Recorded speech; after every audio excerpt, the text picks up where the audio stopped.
Hi investment traders, welcome back to the channel. और इस series में मैं डिकोड कर रही हूँ the businesses that all the listed companies do. और एक के बाद एक मैं बिजनेसेस निकाली और मैं ये समझ नहीं पा रही हूँ how did people find these gaps, how did people filter out कि ये एक प्रॉब्लम का सोल्यूशन निकालना चाहिए। फॉर एग्जाम्पल, आज की जो मैं आपको स्टोरी सुनाऊंगी इसमें क्वेश्चन था कि ब्रेड इतनी सॉफ्ट कैसे बनती है, या सनस्क्रीन में जो सिल्की फील आती है वो किस केमिकल से आती है। बात है मुंबई की 1970 की, और रमेश शाह जो कि केमिकल ट्रेडर है, और प्रकाश कामत जो कि institution of chemical technology ICT Mumbai के एक टेक्नोक्रेट है, एक साथ दोनों बैठे हुए हैं। तब एक सिंपल क्वेश्चन उठता है कि ब्रेड इतनी सॉफ्ट कैसे होती है और सनस्क्रीन में वो सिल्की फील क्यों आती है। और इन सब का जवाब एक छोटी सी चीज में मिलता है, विच इज स्पेशलिटी एडिक्टिव्स। और ये एडिक्टिव्स इंडिया में कोई नहीं बना रहा था। ये सारे एडिक्टिव्स इंपोर्ट होते थे जर्मनी से, नीदरलैंड से। रमेश शाह ने सोचा हम ये बना सकते हैं इंडिया में, और वो भी प्लांट बेस्ड सोर्सेज से। आता है 1971 और देयर इज समथिंग कॉल्ड ओलियोकेमिस्ट्री, और इसमें दोनों ने एक पार्टनरशिप में एक कंपनी खोलते हैं मुंबई में और इस फर्म को रजिस्टर कराते हैं। Before I proceed you have to understand what is oleochemistry. Oleo का मतलब होता है ऑयल या fat related. Plant based oils जैसे पाम, सोया, सनफ्लावर, इन्हें केमिकली प्रोसेस करके स्पेशलिटी एडिक्टिव्स बनाए जाते हैं जो फूड, प्लास्टिक्स और कॉस्मेटिक्स बनाने में यूज होते हैं। ये एक निश था, बहुत बड़ा निश था। इंडिया में इस स्पेस में कोई नहीं था। ग्लोबल प्लेयर्स थे लाइक BASF और अर्केमा और लैंडएक्स, ये सारे जर्मनी को बिलोंग करते थे, लेकिन इंडिया में not even a single company was making these speciality chemical. अब प्रोडक्ट की बात करते हैं जो सब जगह है पर नजर नहीं आते। दिस कंपनी जिसका नाम है, now let me tell you the company name is Fine Organics. इसके प्रोडक्ट्स को एक एग्जांपल से समझते हैं। फूड इंडस्ट्री में अगर हम बात करें तो ब्रेड्स, केक्स, बिस्किट्स, इनमें एमल्सीफायर चाहिए होते हैं ताकि वो फ्रेश रहे। चॉकलेट जो बनती है उसमें हमें चाहिए एंटी ब्लूमिंग एजेंट्स ताकि वो वाइट लेयर ना आए। फ्राइंग ऑयल में हमको चाहिए एंटी फोमिंग एजेंट्स ताकि स्टेबल फ्राइंग हो पाए। और डेयरी में चाहिए हमको एंटी क्रिस्टलाइजर्स। प्लास्टिक के लिए प्लास्टिक फिल्म्स में एंटी फॉग एडिक्टिव्स चाहिए होते हैं ताकि वेजिटेबल्स के पैकेट्स अंदर से दिख सके।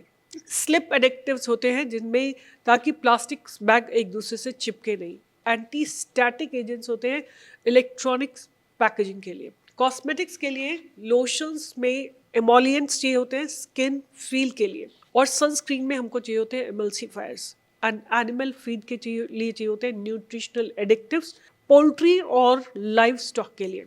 आज फाइन ऑर्गेनिक्स के पास 450 प्लस प्रोडक्ट्स हैं और 5000 प्लस एंड यूजर्स हैं वर्ल्ड वाइड। अब इनकी मोड क्या है और क्यों कोई मैच नहीं कर सकता इनकी क्वालिटी को। अगर हम फाइन ऑर्गेनिक्स की बात करें तो इनके मोड को समझना बहुत ज़रूरी है। पहला है प्रोप्राइटरी इन हाउस टेक्नोलॉजी, दूसरा है कस्टमर अप्रूवल साइकिल्स, तीसरा है स्केल प्लस कॉस्ट एडवांटेज, चौथा है ग्लोबल जॉइंट वेंचर्स, एंड पांचवा है रिलेशनशिप मोड। तो पहले पे अगर हम बात करते हैं तो proprietary in house technology, fine Organics के प्रोसेसर और टेक्नोलॉजी इन हाउस डेवलप्ड है। 50 प्लस सालों का R&D है। कुछ पब्लिश नहीं किया गया है और कुछ शेयर नहीं किया गया है। That means it's a secret recipe that they have with them. दूसरा, कस्टमर अप्रूवल साइकिल्स। फार्मास्यूटिकल और फूड ग्रेड प्रोडक्ट्स में एक नए सप्लायर का अप्रूवल लेने में ईयर्स लग जाते हैं। कस्टमर्स को स्विच करने में 2 से 3 साल लग जाते हैं, और यही कारण है कि इनके कस्टमर स्टिकी कस्टमर्स हैं। तीसरा है scale plus cost advantage. Ambernath, Badlapur, Dombivli, Patalganga सब मुंबई के पास मैन्युफैक्चरिंग लोकेशंस हैं। पोर्ट से सिर्फ 65 किलोमीटर दूर है, इससे इनके लॉजिस्टिक कॉस्ट बहुत लो रहती है। Fourth is global joint ventures. Malaysia में 1988 एंड थाईलैंड में 1994 में जॉइंट वेंचर्स हैं। इससे साउथ ईस्ट एशिया से रॉ मटेरियल सोर्सिंग और लोकल मार्केट प्रेजेंस दोनों मिलती है। Fifth is relationship mode. इनकी बहुत टॉप नॉच कंपनीज के साथ very strong relationship they have. For example Nestle, Britannia, ITC and Mondelez. India की बड़ी फूड कंपनीज फाइन ऑर्गेनिक के कस्टमर्स हैं। एक बार सप्लायर अप्रूव हो जाए तो उसको बदलना आसान नहीं होता। तो these are the top India companies which are clients of Fine Organics. Now if we talk about their IPO, they came up with their IPO in 2018 और क्वाइट लिस्टिंग की इन्होंने जून 2018 में फाइन ऑर्गेनिक्स के IPO के द्वारा। ये कोई fanfare वाला IPO नहीं था, कोई वायरल न्यूज़ नहीं बनी, कोई एक छोटी सी स्पेशलिस्ट कंपनी क्वाइटली लिस्ट हुई। IPO प्राइस था 783 पर शेयर। ना ज़्यादा मीडिया कवरेज ना हाइप, लेकिन जो इन्वेस्टर ने नोटिस किया उन्होंने एक जेम देखा। ये कंपनी जो है एक नियर मोनोपोली कंपनी है इन इंडियन ओलियोकेमिकल एडिटिव्स में।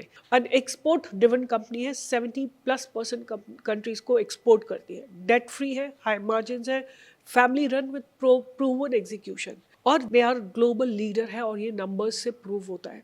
फाइन ऑर्गेनिक दुनिया में एक रिस्पेक्टेड नाम है, वो 70+ कंट्रीज को प्रोडक्ट्स एक्सपोर्ट करते हैं और उनके पास 5000+ एंड यूजर्स ग्लोबली हैं। यूरोपियन कॉस्मेटिक्स कंपनीज उन्हें बाय करती हैं और अमेरिकन फूड मैन्युफैक्चरर इनका यूज करते हैं। South east Asian plastic countries in पर रिलाई करती है और इंडिया में ओलियो केमिकल एडिक्टिव्स में फाइन ऑर्गेनिक का मार्केट शेयर डोमिनेंट है। इस स्केल पर कोई इंडियन कॉम्पिटिटर इनके पास नहीं है।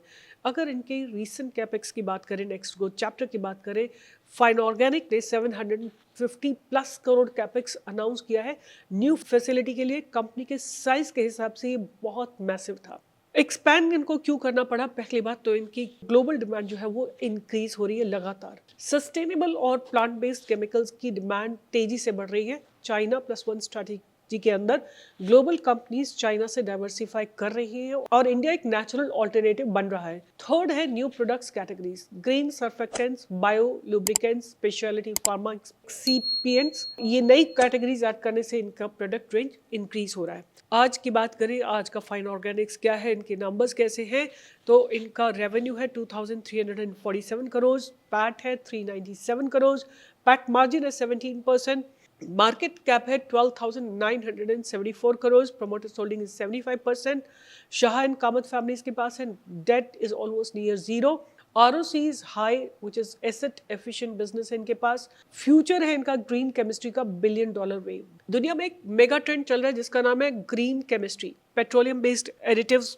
की जगह प्लांट बेस्ड एडिटिव्स आ रहे हैं, सिस्टमैटिक केमिकल्स की जगह बायो बेस्ड ऑल्टरनेटिव्स आ रहे हैं। BASF, Lanxess, DSM सब ग्लोबल जायंट्स अपनी प्रोडक्ट लाइन शिफ्ट कर रहे हैं। EU रेगुलेशन और टाइट होती जा रही है। फाइन ऑर्गेनिक्स जो 1971 से प्लांट बेस्ड ही था, इनके पास एक मार्केट लीडर होने का बेनिफिट है और इस मेगा ट्रेंड को direct they are the beneficiaries of this mega trend. उन्हें किसी को कैचअप नहीं करना है क्योंकि वो पहले से ही उस जगह पे खड़े हुए हैं जहाँ पे प्लांट बेस्ड केमिकल्स बन रहे हैं। एडिशनल टेलविंड भी है, इंडिया का फूड प्रोसेसिंग इंडस्ट्री बूम कर रहा है, मोर एमल्सीफायर्स एंड प्रिजर्वेटिव स्टेबलाइजर्स यूज हो रहे हैं। इंडिया का प्लास्टिक इंडस्ट्री PLI स्कीम के द्वारा मोर पॉलीमर एडिटिव्स चाहिए। इंडिया का कॉस्मेटिक्स बिजनेस ग्रो कर रहा है, मोर पर्सनल केयर इंग्रेडिएंट्स चाहिए and hence this company is about to boom. और अगर हमें कोई बड़ा लेसन इस कंपनी से सीखना है तो वो ये कि फाइन ऑर्गेनिक्स की कहानी एक ऐसा लेसन देती है जो वॉरेन बफे भी बोलते हैं, बेस्ट बिजनेस वो होते हैं जो तुम डेली यूज़ करते हो लेकिन नोटिस नहीं करते। ब्रेड खाओ, फाइन ऑर्गेनिक्स के एमल्सिफायर था। प्लास्टिक बैग लो तो फाइन ऑर्गेनिक्स का एंटी फॉग एडिटिव था। सनस्क्रीन लगाओगे तो फाइन ऑर्गेनिक्स का एमल्सिफायर था। हर जगह फाइन ऑर्गेनिक्स, बट न कभी आपकी नज़र नहीं गई होगी, आई एम 100% श्योर।